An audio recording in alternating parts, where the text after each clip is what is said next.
And my mom was so afraid. She had this knife and she was just shaking, pointing it at him, basically to get away, stay away. I believe if I was not there that day, I don't think one of my parents would be here. Either my mom or my dad would not. It was like the final straw. All my life, my father, I've known him to be on drugs. I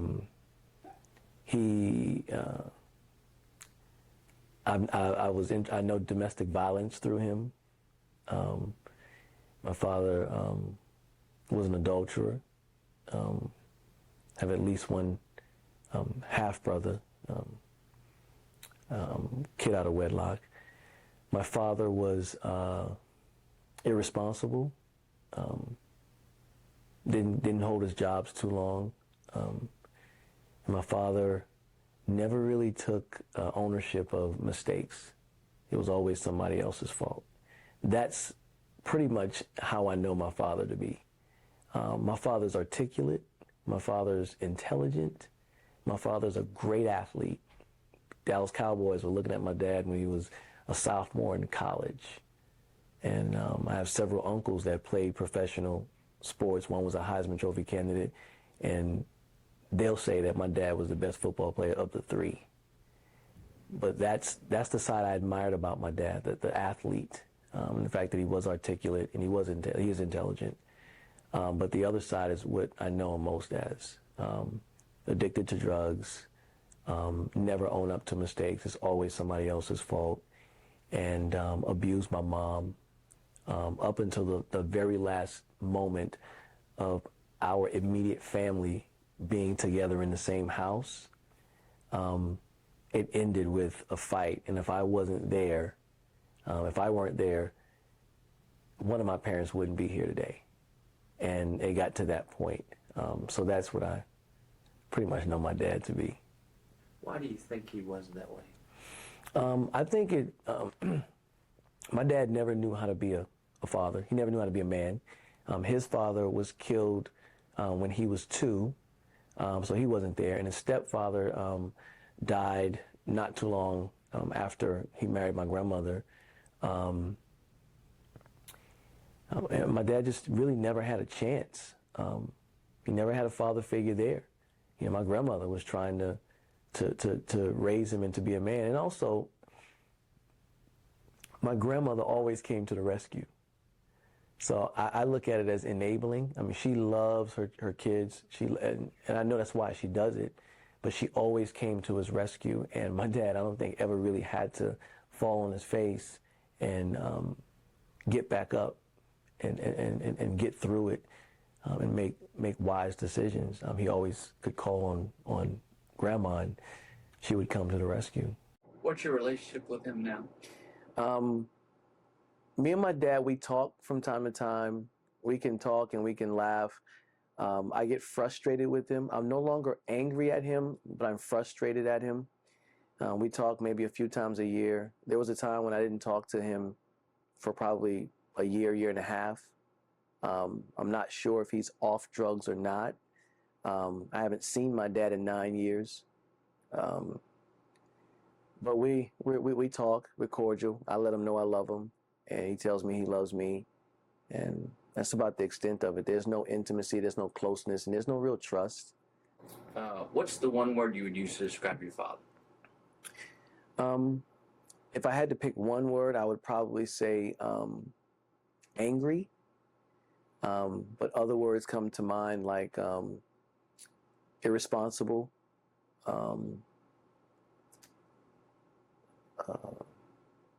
stubborn, prideful, athletic.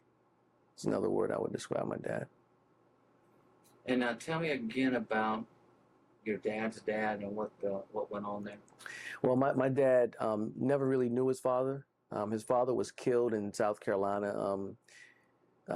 My grandmother say that it was a cover-up, that he was killed by some racist white folks back in South Carolina.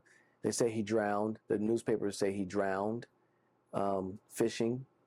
But my grandfather served in World War II and swam to safety in Pearl Harbor in the midst of fire. So, yeah, my grandmother to this day, she doesn't want to talk about it. That's that's common. That was common back then. But he didn't really know him, and he learned at 9 years old that his father was killed, and his stepfather died not too many years after he married my grandmother. But I don't think they had a really, really good relationship based on what my dad told me. So he grew up without a father also. Basically, yeah. What are the good things you learned from your father? Good things from my father. My father was a great athlete, so he was very, very competitive, tenacious in competition. I mean, he had the heart of a lion out there, and I think I really got that from him. And I take that same lion's heart in different areas of my life. I don't see myself being a quitter. And there's a passion and a drive that comes with that, and a lack of fear, I guess. Not afraid of a whole lot. Maybe nervous for some things, but not afraid. So I think I got that from my dad. Some good things from my dad in that area. What are the bad things you learned from your father? My father had a short fuse, especially as it relates to my mom. Really anybody. But I believe I picked that up just from watching, just from a spiritual standpoint. I think that's something that kind of just a transference on to me. That's what was modeled for me. At the same time, I think outside of the spiritual element, just modeling that for me. So I picked that up. So I've seen that in my relationships. I've seen that not just on the court, but just in life over the course of my life. I've seen that short fuse come up, and I believe I've gotten that from my dad. It's one thing. What do you wish your dad would have told you but didn't? I don't recall my dad saying he's proud of me or he was proud of me. Maybe once, maybe graduation from high school. Other than that, and I'm not saying he never did, but I don't remember. And when I was in my 30s, my dad told me, after I had forgiven him and started the healing process, my dad said, I knew you were special when you were a kid, when you were a baby. And it was kind of bittersweet for me because it was something I wish he had told me growing up. I wish he was championing me. I wish he was a fan, in a sense, a supporter in that sense, cheering me on. But I never really got that from my dad. Tell me the story again about the basketball incident with you and your dad. I remember playing, several times. Once in high school, he only came to one high school game, so that whole last 2 years of high school was kind of disappointing. In college, he was supposed to come to a college game, and he told me that he couldn't get in, but when I found out from sources, he never even came to the game. I had slipped and told him something about the tickets, and he used it as an opportunity to say, oh yeah, I couldn't get in, so I didn't make it inside. But the reality is he never even left home to come to the game, which was 2 hours away. And then in college, we played in the NCAA tournament.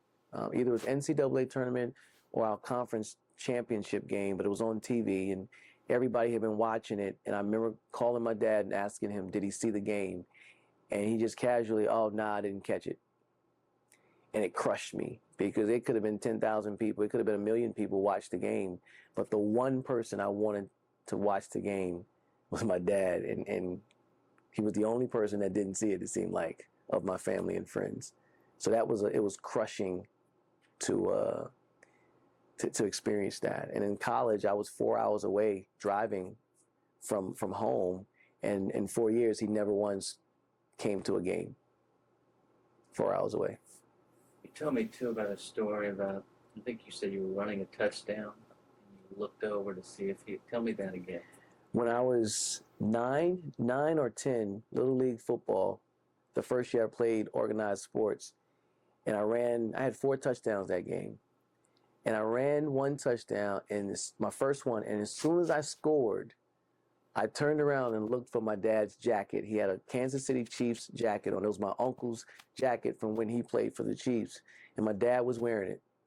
And when I looked, he was in the next field over with his back to my game, talking with his friends who were coaching their little league team in a practice.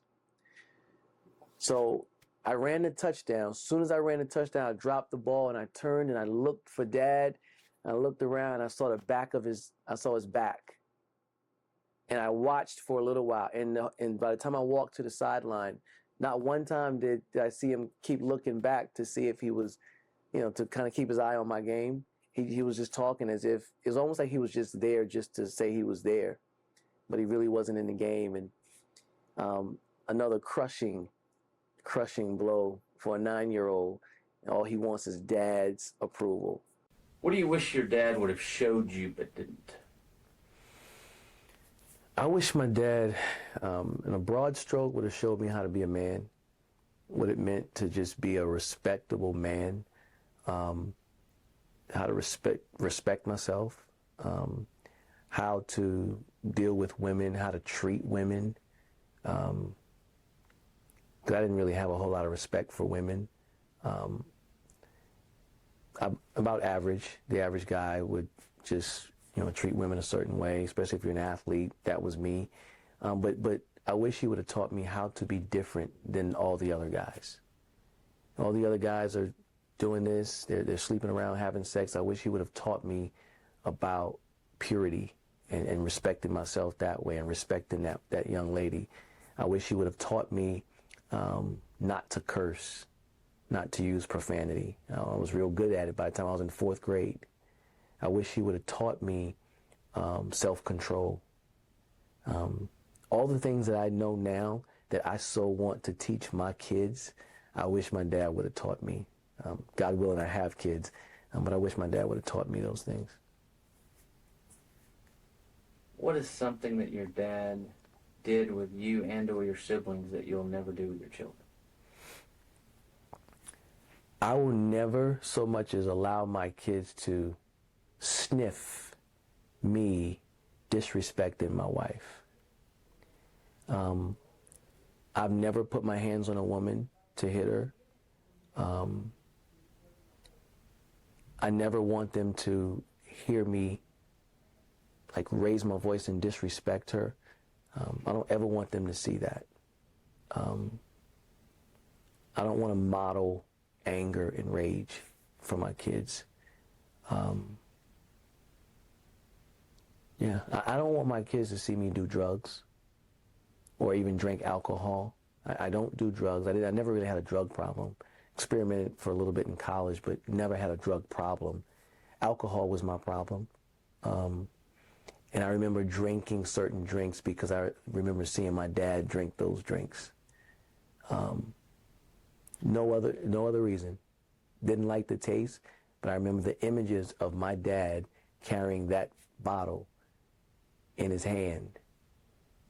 And that was pretty much the only reason why I chose that drink out of all the drinks in the liquor store, because that's what my dad drank. Is there something that your dad did with you guys that you would do with your kids?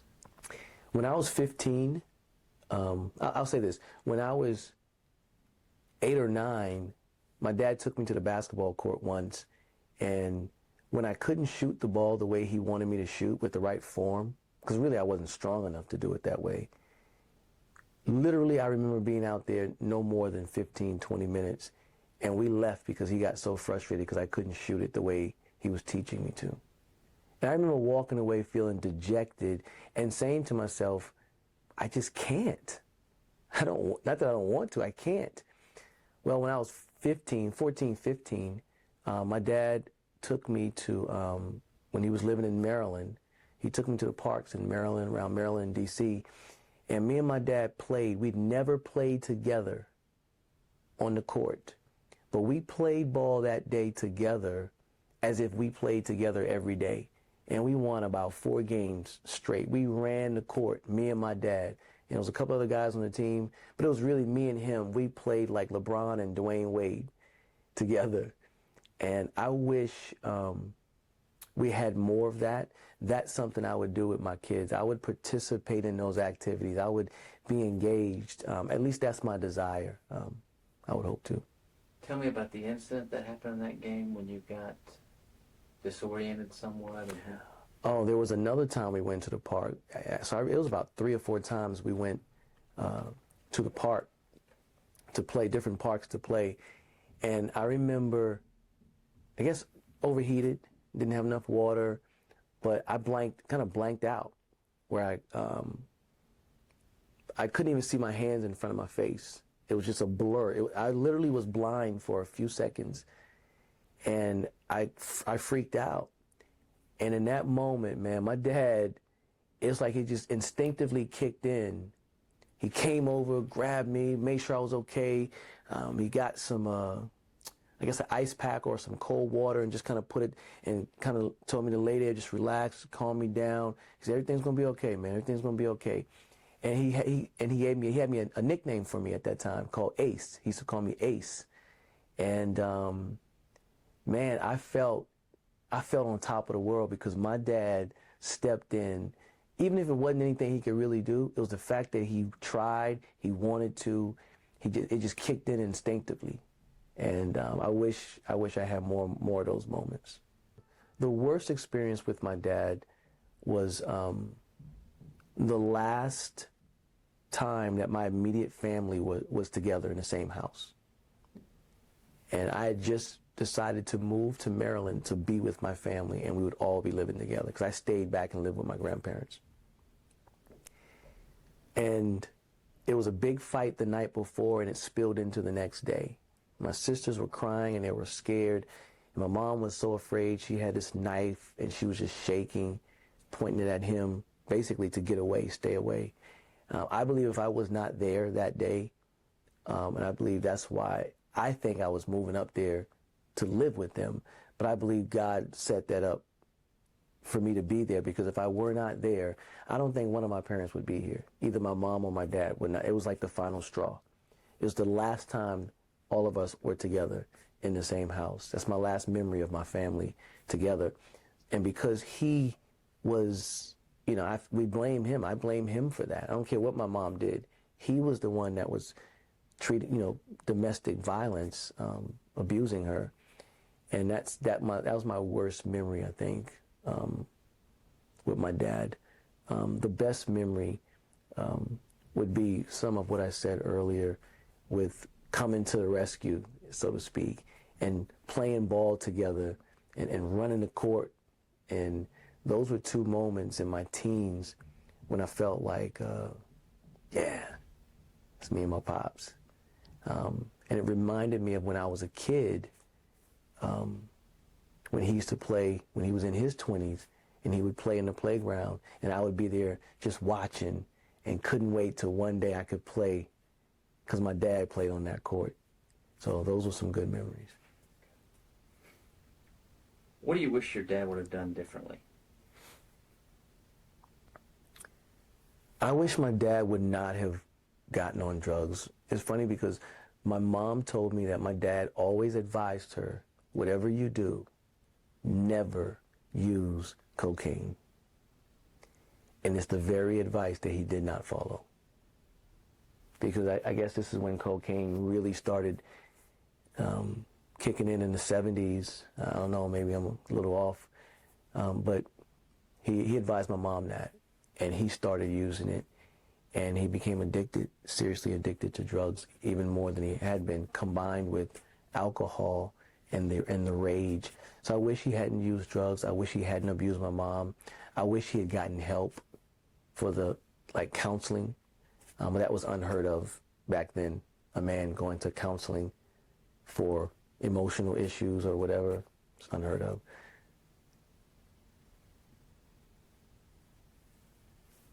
If you could say one thing to your father right now, what would it be?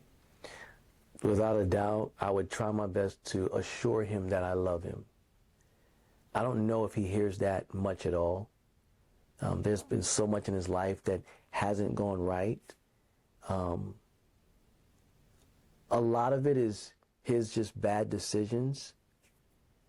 But some of it is, I think, the fruit of darkness. A lot of things happen outside of his control, I will say that. But I don't know if he hears truly, genuinely, I love you. So without a doubt, and I tell him now, and now I mean it when I tell him over the phone, but it's different. I would want to say it face to face and hug him and say, man, I love you. No matter what, I love you. And I don't blame you. You don't owe me anything. Maybe that more so than I love you, because I tell him I love you. Maybe just letting him know you don't owe me anything. I don't hold you. You know, even if I talk about some of those things in the past, maybe it comes up in our conversation. Maybe it's a part of my healing process, and maybe it's unwise. I don't know. But you don't owe me anything. You know, I've healed. God has delivered me. You know, he's my father who never disappoints me. So I don't want him to walk with any guilt and shame. And I think he might still be walking with some guilt and shame, unconfessed guilt and shame. We talk about a father wound. Do you think your dad had a father wound? Absolutely. Absolutely. My grandmother told me that when he found out at 9 that his dad was killed when he was 2, she said from that point on, he was an angry kid. And I don't know my dad to not be angry. You know, I know my dad to tell jokes with his friends and laugh, and, you know, he had that side too. But it didn't take long. It didn't take much to get to see that side come out. The wrong thing said, and again, that's why I said earlier, I see some of that in me. But I absolutely believe he had a father wound. Yeah. Tell me the story that you told about when you first realized that you had a father wound with the acting. Oh, you know, I'm a very passionate and intense guy. It comes out when I preach, when I play basketball, when I teach. It doesn't take a whole lot. You can talk about Michael Jordan versus Magic Johnson, who's better. You know, I'm a Michael Jordan fan, so it'll come out there too. But it never dawned on me that some of that intensity and passion, when it's channeled the wrong way or comes from a wrong place, was some underlying bitterness and anger that I had. And one day in an acting class in New York, there's an exercise called unauthorized autobiography, where you sit with someone. Your scene is to sit with someone, and they're going to represent the person who's done you the most grievous wrong in your life that you believe. And without question, the guy that sat in front of me, older white guy, it could have been a young white girl or a young Asian girl. It could have been an elderly black woman. And I probably would have, I would have depicted them as my dad. And I began to just speak my heart from places I had never even imagined it coming from. And I spoke my heart, and people were in there crying. I ended up in tears, and it was one of the most powerful acting scenes in the class, but it was so powerful for me because it caused me to now deal with what was unearthed in that scene. And that's when I began to realize this is where it's coming from. Because there were things in me that sometimes I just wanted to fight. Just wanted to hit somebody. And never knew where that came from. And I started to then process during that time. When you hear the word father, what thoughts come to mind? Ideally, protector, provider. In reference to your dad, what thoughts come? Oh, abusive, drug addict, never owned up to responsibility, or never owned up to mistakes, never admitted mistakes. Now, when it comes to your heavenly Father, what do you think? Faithful. I believe I have a disconnect with my dad. There's no real connection with him. Love him dearly, but there's no intimate connection with him. Pretty much absent, both emotionally and physically for much of my life. But with God, I believe I can connect with God anywhere at any time. It could be in a crowded place, and I believe I can feel intimate with him, knowing that he's there with me. He's in me, and he's there with me. So just faithful, if the first word, faithful. How has that changed your perspective of Father? My experience through discipleship, because I had it modeled. My first mentor, Pastor Brooks, modeled for me what it meant to be a man. And he said to me something that contradicted what my mom even said. She would say, "You're just like your dad." When she would get upset with me, "You're just like your daddy. Just like your father." And that would hurt me. So I did not want to be like my dad. No matter what, I wasn't going to be like him. And my mentor, my first mentor, was the first person to say,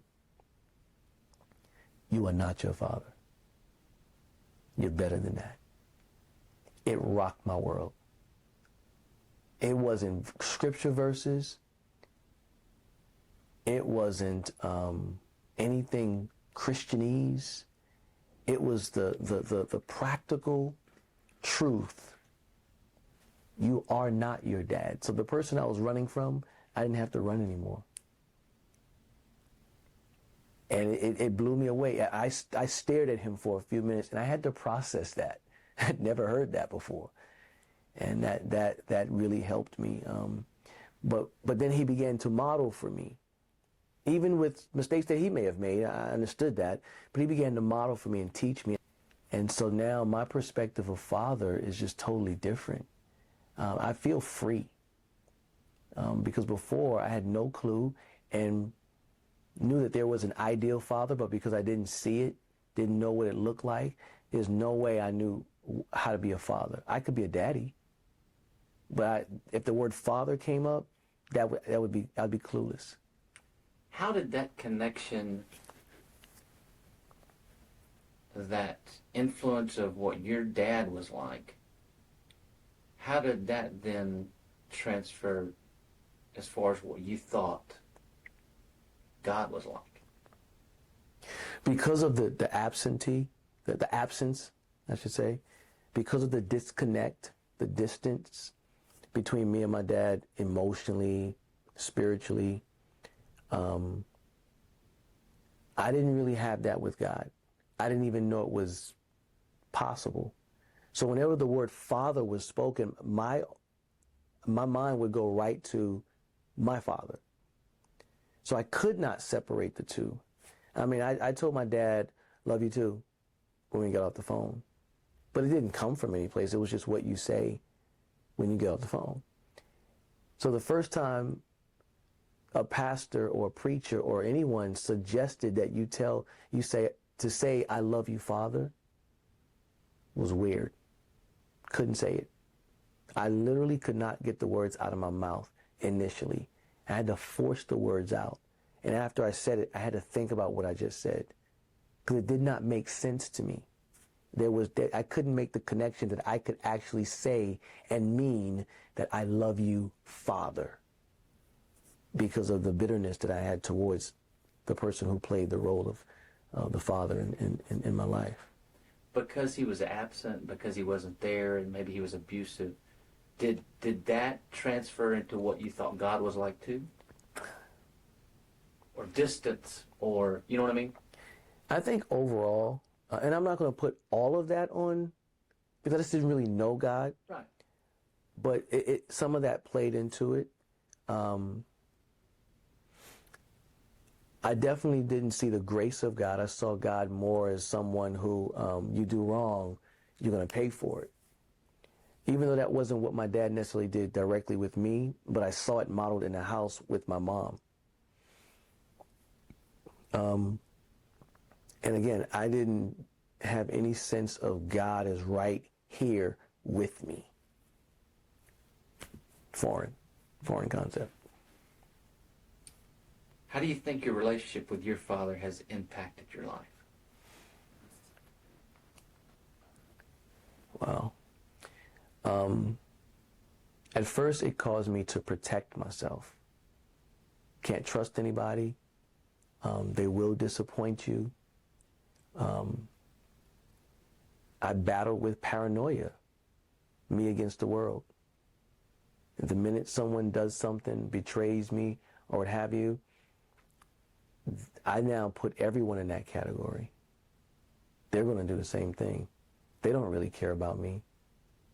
So it brought on a sense of paranoia, and it caused me to really put up walls and protect myself. I could get in and out of relationships. I could cut relationships off very easily. What is your desire for your kids as a father? That I love my kids so much I get on their nerves. Like, okay, Daddy, we know. No, my desire is to have the balance of discipline to making sure they're not out of control and they're respectful kids. And there are things about my upbringing, and it was the village type of thing with aunts and grandparents, and manners were a big deal. The way you spoke to some, I couldn't say yes or yeah. I had to say yes, ma'am, and yes, sir to adults. But just the idea, not the specifics, but the idea of the discipline and making sure they're well-mannered and understanding why.